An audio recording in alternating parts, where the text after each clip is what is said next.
so much, David. It's my real pleasure being here. It's a beautiful country, and it seems to be very special weather compared to where I come from in Boston, where temperature is around -5 right now. It's so wonderful. So it's my pleasure being here, and the patient seminars are really what I love doing, because I'm hoping you'll have lots of questions, not just for MRD but everything else, and I think that's a real heart-to-heart dialogue on those kind of questions. So I look forward to your participating and having questions. And this MRD is a very timely subject, because that's something new, and it's being available at many places, including here, and so it may have real consequence. And it's not only state of the art, but it's also the thing of the near future. It's not Star Trek that it'll happen in 100 years. It's really here, and we can do it. So I'm going to briefly describe what is MRD about, and then where are we beginning to use it now, and where we see it can be used in regular day-to-day treatment and care. So MRD is, the short form is, it stands for minimal residual disease. And it's something that we have now begun to do in the last 5 to 7 years because of the good problem we have in myeloma, that treatments we have are now exceedingly successful, unlike what they used to be and what you would probably see on the internet. Now the treatments are very effective. With some of the newer treatment on that side, 100% of the patient respond. So everybody who starts the treatment will have a response. And almost half of the patient is where the myeloma goes down to a level which is close to 0 or 0. And that's a good problem. Why is it a problem? Partly because now when we want new drugs to be approved, we have to reach a very high bar. And we will reach, because all the new drugs that are in our various stages of investigation are very effective treatments. But when we have to reach to the high bar, it takes longer time. So if I have a new drug today with all these numbers, I might have to wait 4 or 5 years before my results tell the regulators that it's a good drug and it should be approved. And we don't have time to wait for 5 years. We need something that is really effective in a short period of time. So that's why we need to find different ways of getting drug approved. The traditional, the longer one, which is currently applied, is called progression-free survival. And what it means is that after we start a new treatment, how long does it take for a patient's myeloma to first respond and then start progressing? That's what we look at. And because patients don't progress well, it takes 3, 4, 5 years. So now we're trying to see, can we find something better which will be done in a shorter period of time. So that is the reason, the need for looking at something different than the conventional, what is called complete remission. And I don't know how many of you are familiar with the word complete remission. As it translates from simple English, that means that myeloma has been suppressed to a 0 level. That's what it basically means from the medical terminology to more regular English. So the CR stands for complete remission, and the problem I describe is that we get 50% of patients achieving that CR. So all these numbers, the PFS is when would a patient relapse, CR means how deep the response is, and because it is in large majority, now we want to do something better. What has happened is that, so when you have treatment, in your myeloma numbers, the protein that we measure in the blood, they go down to 0. We do bone marrow to see what is in the bone marrow. And in the bone marrow, if we don't see 1 in 100 cell, our current ability to see myeloma cell is limited. By doing the microscopy we do, we can find probably 1 cell in 100 cell. But if it's less than that, it's less frequent, we can't see it. And so currently when I say somebody is in complete remission, it's by the standard of 1 cell in 100. The methods that are now developed, we can now find 1 cell in a million. So from 1 to 100, we can find 1 cell in a million. So 10,000 times more sensitive. And that's the new standard that we are going to, that we can now reach a situation where there's almost no myeloma. Currently, we say there is no myeloma, but there is still some cells there. So the methods being developed can now do that. And I'll briefly show you what those methods are. In the current studies have shown that if we are able to find this 1 cell in a million and identify those patients who do not have 1 cell in a million, they have a longer time to remission. Their responses remain longer. It does not mean that those who do not get there, they're going to have their myeloma come back quickly. We have many patients who never reach zero and their myeloma remains well for a long period of time. But our efforts are beginning to get where we don't see 1 cell in a million, because that might be better if we can reach that. So with all this background, various treatments and various studies have started looking at how often can we get to this MRD negative situation. And the second part of this is that we know, and this is a good curve, it's like the iceberg. When myeloma is diagnosed, this is where it is. We have around 1,000 trillion myeloma cells in the body, 10 to the power 12. Currently, when we say myeloma is in remission, we have just gotten to the surface. There are still probably 1 billion cells in the body. We don't see it, but they're still there. And that's our current ability. Now with the new testing, we can get down to almost 10,000 to 100,000 cells. They are still there, but they are few enough. And we do believe that when we reach there, the body's immune system might be able to take care of this little bit of cells. When there are too many cells, it can't do it. The immune system is overwhelmed. When it's low enough, then the immune system can do the trick and get rid of it. So this is the whole plan.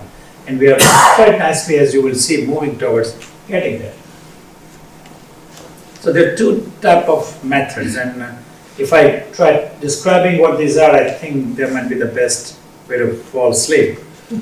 So I won't go into the technical detail, but there are two methods. One method is what we call flow cytometry method, and the second method is called sequencing method. Both are equally effective, equally successful method. The method available here is the flow-based method, and we all use that quite routinely. And using either of the method, we can look for 1 cell in a million. So I think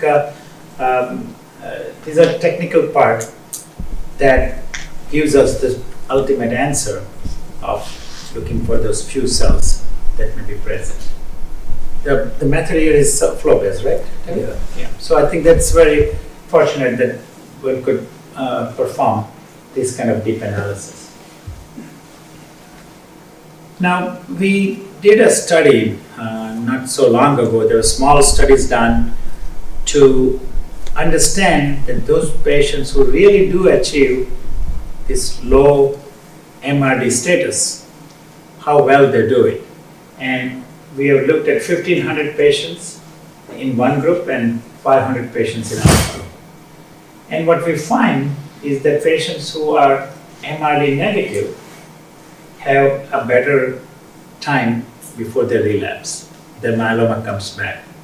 So I don't know how many of you have seen these kind of curves. It's all over the internet. If you go to any of the myeloma site, you would see these kind of curves. And what it basically means is if the curve is higher, that means patients are relapsing later.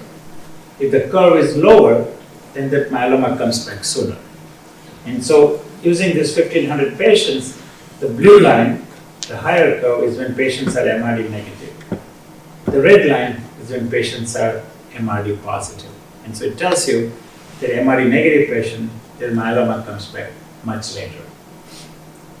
And this is the same thing about survival. And every study we looked at in this particular study, we looked at many published studies. Every study says the same thing.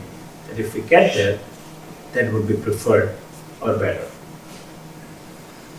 So we have done a very large study as part of our work at the Dana-Farber. It was a whole study with the French group and our US group, which was led by our institution.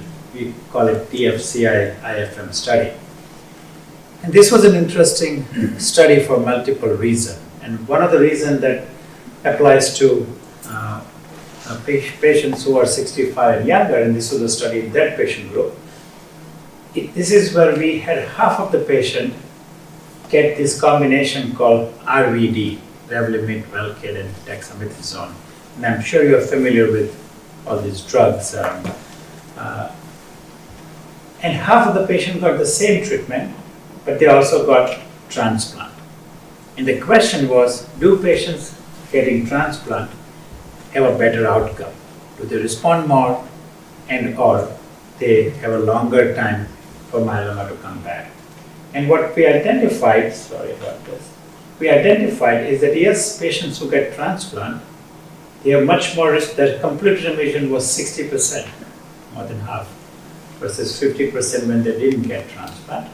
And overall, 99% of the patient responded. So it's a very effective treatment. And so it's one of those good times. I've been doing myeloma for 30 years, and it's such a much better time than before. When you see a patient, you can truthfully say that you're going to respond to this treatment. I don't have any doubt about it. In the past we could, but with all the new drugs we have, close to 100%, there will be a response. And when we looked at this minimal residual disease in this patient, we identified that patients who have less than 1 cell in a million, 10 to the power 6, their curve is the highest. So that has become our target for achieving this state. Now, you can see that patients who achieve that, their curve is so much higher, and those who do not, their curve is less. Now, one of the questions is, can we predict outcome in newly diagnosed patient? And the answer is yes, that if we get to the 10 to minus 6, 1 in a million situation, we can predict that their disease is not going to come back later, and they're going to remain in remission for much longer period of time. You can see both the curves being high. And this has been confirmed in now multiple studies. The first study, which was part of our work, was published a year ago, but subsequently, many studies have confirmed the same findings. So this is another study. It was a large study. This was in patients who were above 65, who were not candidate for transplant. And in them, again, those who get MRD negative, this is the top curve, these are MRD positive. So they are doing better. And this is true now not only for patients who are newly diagnosed and starting the treatment, but this is also true when we treat them later on. When the disease comes back, we do treat them second time or third time, we do find, and I'm just going to skip to the punchline, that patients who get MRD negative in the relapse setting, they have much better outcome than those who do not. So again, emphasis not only for the newly diagnosed patient, but patients who are at the later stage of the disease, that this principle still applies.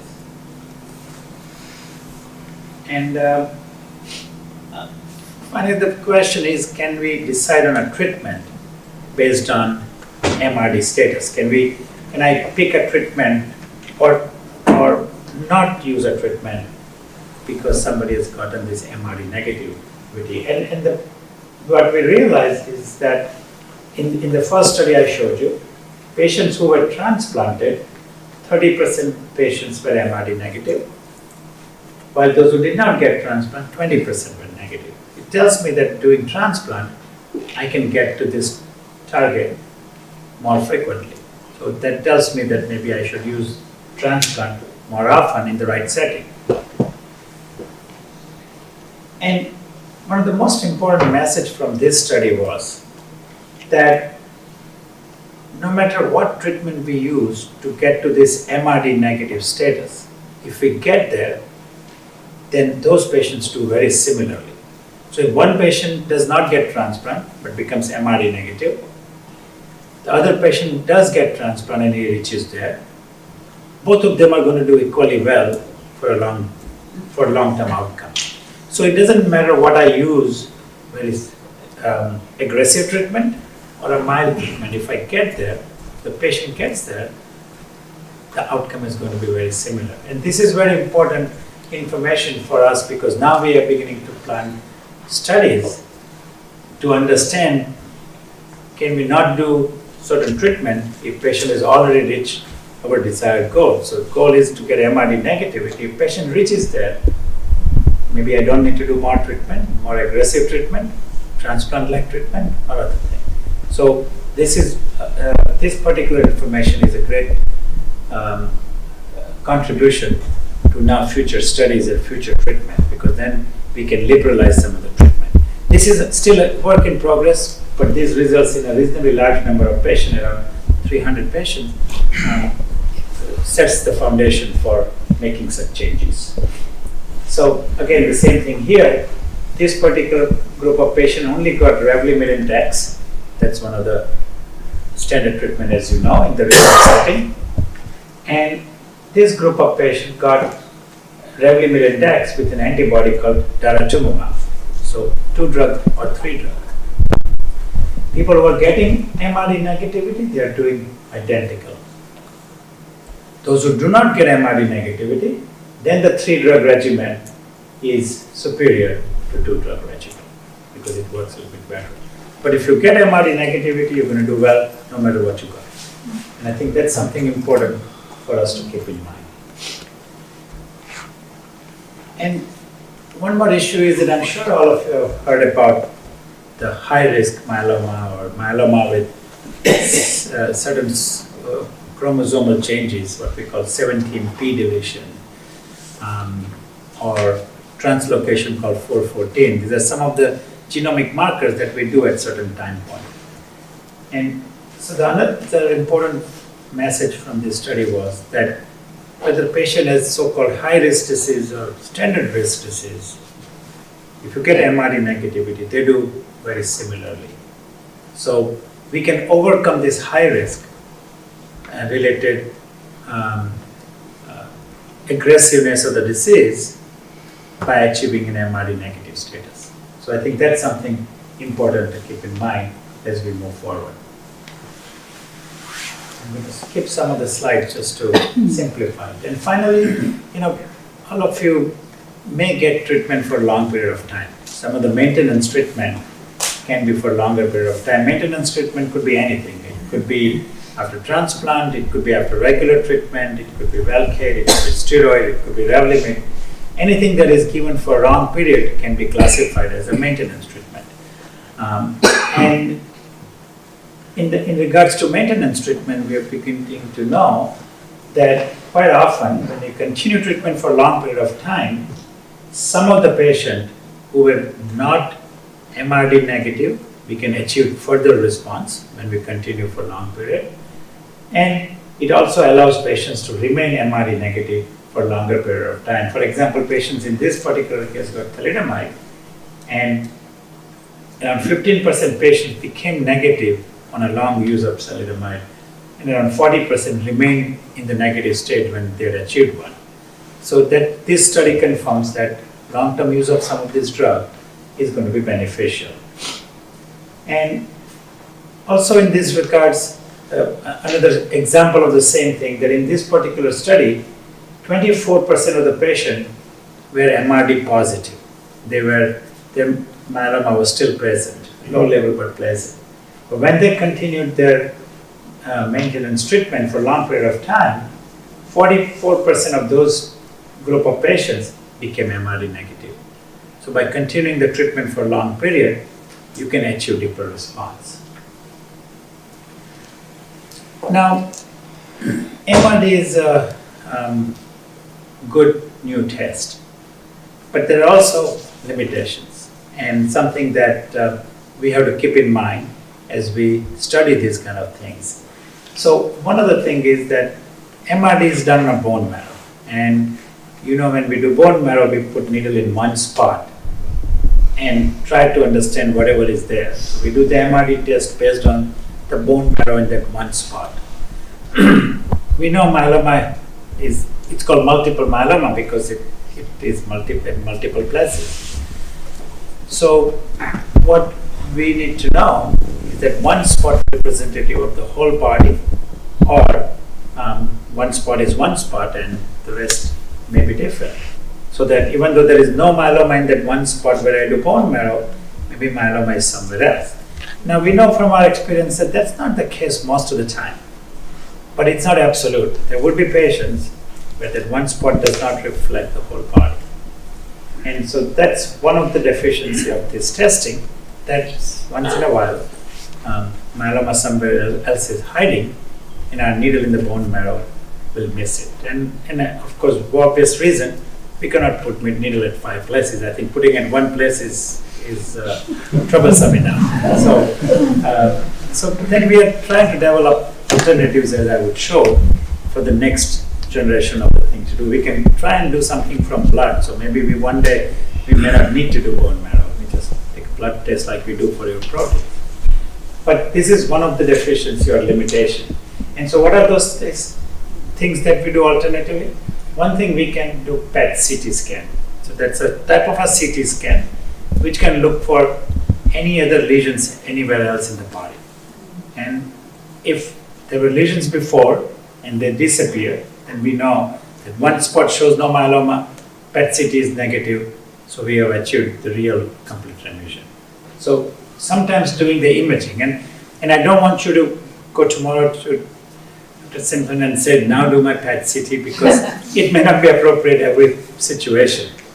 But it's one of the things to be used at some of the time.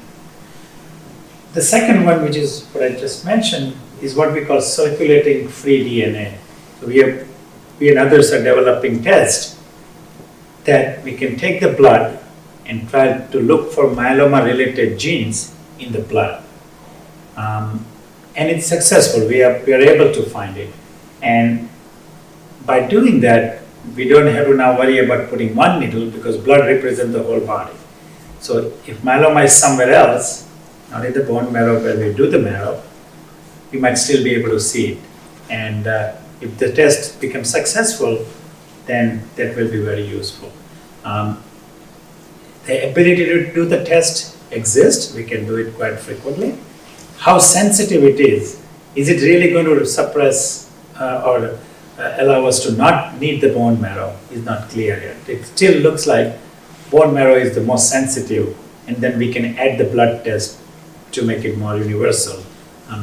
Probably today it is not going to replace the bone marrow, but in future it would be. So again, I don't want you to go to him and say, do my blood test, I don't want bone marrow. It's still needed today. And then we look at myeloma cells in the circulation to see if the individual single cells are floating around in the blood. All myeloma patients have myeloma cells. They are in bone marrow, but they also float around in blood. We have realized now, after all these years, by very fancy testing, that bone marrow is an organ that's connected with blood. It makes blood, and the blood circulates through it. So for us to think 20, 30 years ago that myeloma is only in the bone marrow and it's not in the blood is not true. We do find in every patient circulating cell, and that's fine. It doesn't change anything, except now we can find those cells and again maybe not need the bone marrow. So these are all the effort to obviate the need for bone marrow, or at least do it less frequently. And I'm sure all of you would be with us in that effort. And so to show this imaging thing, PET CT scan, patients whose PET CT scan become negative, their curve is higher, and so that means they do better, and those whose PET scan is positive. So again, that imaging is quite important. I think it allows us to look for myeloma in the whole body, and it's becoming more commonly used test in general. And so the final thing is that we are now trying to do this testing to answer future questions. And the critical question for us on the academic medical side is that do we treat patients with MRD negative differently than who is not? And there are multiple questions, and I think I wouldn't go through all of them in detail, although happy to answer any of the questions you have. And the reason is that it's too complex. The questions we are asking is too complex. But the bottom line is that we want to utilize this very powerful test to be able to treat patients more accurately, more aggressively, to an endpoint which we hope would lead us to cure in the disease in the near future. So we can identify who has gotten enough treatment and enough elimination of the disease that we don't need to do more, and who hasn't gotten it that we should do more than what we do normally. So both the aspects, making treatment more aggressive for some and maybe less aggressive for other, looking at this as an endpoint. So that's the whole purpose of all these bullets here, that do we need to give consolidation, what is the maintenance, how long maintenance we do, what kind of drugs we give for maintenance. All the questions that we thought we had settled are now back on the card to do better than what we have done. So we know what we are doing good with what we have, but we have a chance to now even do better. And the whole purpose of doing this is, this kind of treatment is twofold. One is, of course, survival. Living long and normal life is the first goal, and that has always been the goal. The good news is we get there. Patients live for a long period of time. It's really a good time compared to what I did 30 years ago, when the survival was 2 and 3 years, and patients relapse. We would still use what we had, but we didn't have much. Today the time is very different when I can truthfully tell a patient that, I'm going to see you for the next 15, 20 years, and that's good for me too, because that means I'll be around too. But the whole point being that we can keep patients doing well. So survival is not as much of a question in majority of the patients. Now the emphasis also is in the quality of life, that you not only need to live, but live well. We don't want you to have a lot of neuropathy. We don't want you to have fatigue, that you are on maintenance and you are not able to do your work. So you should be able to do what you need to do with the activity you would prefer to have. And because of that twofold aim, all these questions come up, that using this kind of technology, we can of course extend and try to extend survival, but at the same time, not do more than what we need to do to maintain the quality of life. So I think that's one of the guiding principle of some of the things we are doing. And the future advances are going to be all this new testing we do.